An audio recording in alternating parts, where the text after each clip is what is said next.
Is the plan to still combat most of the less common bugs close to the 1.0 release? I play on dedicated server, and the bugs recently have been fairly common. It becomes quite frustrating, but I do understand the limitations. Yeah, so actually, I think I'm actually working on a video about this kind of thing, about bug prioritization, which might come out this week, by the way.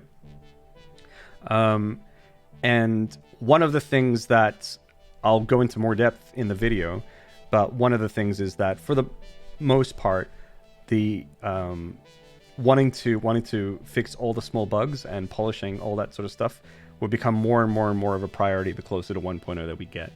It doesn't make that much sense to do it now, though, because it's just going to create unnecessary work that we'll have to undo, and that's just going to break later anyway.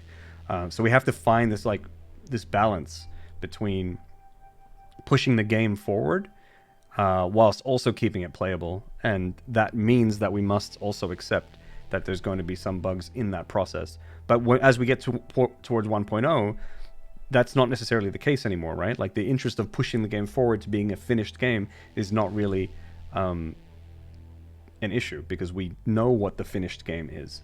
And so at that point, stabilizing things and getting rid of all those little issues is going to become a bigger priority. Not only that, but dedicated servers haven't gotten nearly as much time or attention as the rest of the game, which does make sense.